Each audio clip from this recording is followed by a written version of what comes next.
مسیح کے جلالی اور پرفضل اور عظیم نام میں آپ سب کو میری طرف سے سلام۔ میں Aamir Javed Voice of God Pentecostal Church سے پھر سے آپ کی خدمت میں حاضر ہوں، اور جو سیریز متی کی انجیل کو ہم نے شروع کیا ہے، میرا ایمان ہے کہ ضرور آپ اس کلام کو سن رہے ہیں اور خدا کی برکت کو حاصل کر رہے ہیں۔ خداوند کے کلام کو سنیں اور مسیح میں، مسیح کی پہچان میں، مسیح کے ایمان میں بڑھتے جائیں، اور مسیح ہماری زندگیوں میں عزت اور جلال پاتا رہے۔ متی کی انجیل جو ہم نے شروع کی ہے، 21 ابواب میں پڑھ چکا ہوں، آج 22واں باب میں آپ کے لیے پڑھوں گا۔ خداوند کے کلام میں یوں لکھا ہے، اور یسوع پھر ان سے تمثیلوں میں کہنے لگا کہ آسمان کی بادشاہی اس بادشاہ کی مانند ہے جس نے اپنے بیٹے کی شادی کی اور اپنے نوکروں کو بھیجا کہ بلائے ہوئوں کو شادی میں بلا لائے، مگر انہوں نے آنا نہ چاہا۔ پھر اس نے اور نوکروں کو یہ کہہ کر بھیجا کہ بلائے ہوئوں سے کہو کہ دیکھو، میں نے ضیافت تیار کر لی ہے، میرے بیل اور موٹے موٹے جانور ذبح ہو چکے ہیں اور سب کچھ تیار ہے، شادی میں آؤ۔ مگر وہ بے پرواہی کر کے چل دیے، کوئی اپنے کھیت کو، کوئی اپنی سوداگری کو، اور باقیوں نے اس کے نوکروں کو پکڑ کر بے عزت کیا اور مار ڈالا۔ بادشاہ غضبناک ہوا اور اس نے اپنے لشکر بھیج کر ان جوانیوں کو ہلاک کر دیا اور ان کا شہر جلا دیا۔ تب اس نے اپنے نوکروں سے کہا کہ شادی کی ضیافت تیار ہے، مگر بلائے ہوئے لائق نہ تھے، بس راستوں کے کناروں پر جاؤ اور جتنے تمہیں ملیں شادی میں بلواؤ۔ اور وہ نوکر باہر راستوں پر جا کر جو انہیں ملے، کیا برے کیا بھلے، سب کو جمع کر لائے، اور شادی کی محفل مہمانوں سے بھر گئی۔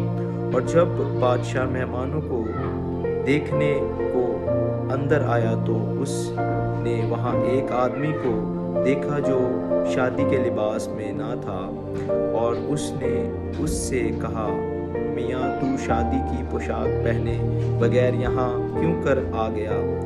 لیکن اس کا منہ بند ہو گیا۔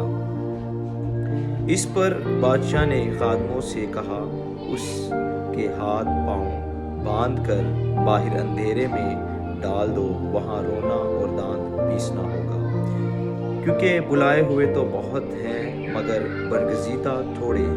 اس وقت فریسیوں نے جا کر مشور کیا کہ اسے کیوں کر باتوں میں پھنسائیں۔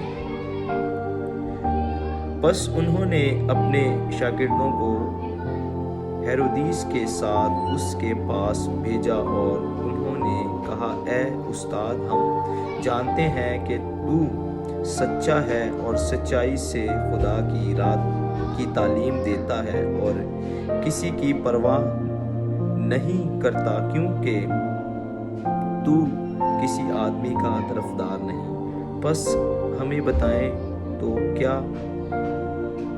کیا سمجھتا ہے؟ کیسر کو جزیہ دینا روا ہے یا نہیں؟ یسوع نے ان کی شرارت جان کر کہا، اے ریاکارو، مجھے کیوں آزماتے ہو؟ جزیہ کا سکہ مجھے دکھاؤ۔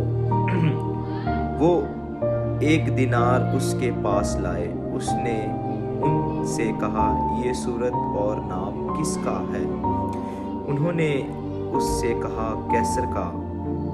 اس پر اس نے ان سے کہا، بس جو کیسر کا ہے کیسر کو، اور جو خدا کا ہے وہ خدا کو ادا کرو۔ انہوں نے یہ سن کر تعجب کیا اور اسے چھوڑ کر چلے گئے۔ اسی دن صدوقی جو کہتے ہیں کہ قیامت نہیں ہوگی اس کے پاس آئے اور اس سے یہ سوال کیا کہ اے استاد، موسیٰ نے کہا تھا کہ اگر کوئی بے اولاد مر جائے تو اس کا بھائی اس کی بیوی سے بیاہ کر لے اور اپنے بھائی کے لیے نسل پیدا کرے۔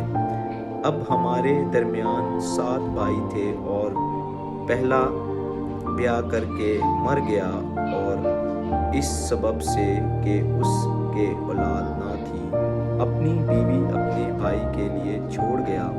اسی طرح دوسرا اور تیسرا بھی 7ویں تک۔ سب کے بعد وہ عورت بھی مر گئی۔ بس وہ قیامت میں ان 7 میں سے کس کی بیوی ہوگی، کیونکہ سب نے اس سے بیاہ کیا تھا۔ یسوع نے جواب میں ان سے کہا کہ تم گمراہ ہو، اس لیے کہ نہ کتاب مقدس کو جانتے ہو نہ خدا کی قدرت کو، کیونکہ قیامت میں بیاہ شادی نہ ہوگی بلکہ لوگ آسمان پر فرشتوں کی مانند ہوں گے۔ مگر مردوں کے جی اٹھنے کی بابت جو خدا نے تمہیں فرمایا تھا، کیا تم نے وہ نہیں پڑھا کہ میں ابراہیم کا خدا اور اسحاق کا خدا اور یعقوب کا خدا ہوں؟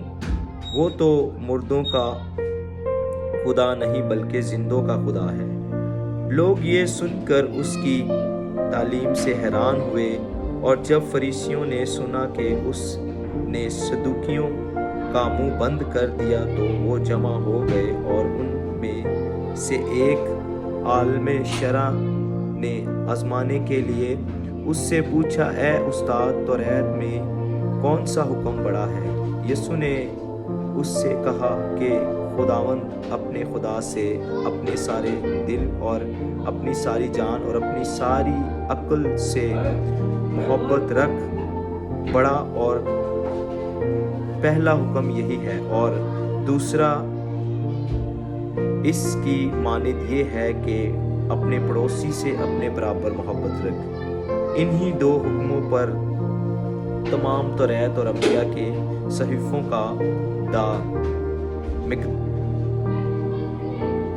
کا مدار ہے۔ اور جب فریسی جمع ہوئے تو یسوع نے ان سے یہ پوچھا کہ تم مسیح کے حق میں کیا سمجھتے ہو؟ وہ کس کا بیٹا ہے؟ انہوں نے اس سے کہا داؤد کا۔ اس نے ان سے کہا پس داؤد روح کی ہدایت سے کیوں کر اسے خدا کہتا ہے کہ خداوند نے میرے خدا سے کہا میری داہنی طرف بیٹھ جب تک میں تیرے دشمنوں کو تیرے پاؤں کے نیچے نہ کر دوں؟ پس جب داؤد اس کو خداوند کہتا ہے تو وہ اس کا بیٹا کیوں کر ٹھہرایا؟ اور کوئی اس کے جواب میں ایک حرف نہ کہہ سکا، اور نہ اس دن سے پھر کسی نے اس کو سوال کرنے کی جرت کی۔ خدا ان کے پاک کلام پڑھے اور سنے جانے پر خدا ان کی برکت ہو۔ میں پھر سے آپ کی خدمت میں حاضر ہوں گا اگلے باب کے ساتھ، اگلے چیپٹر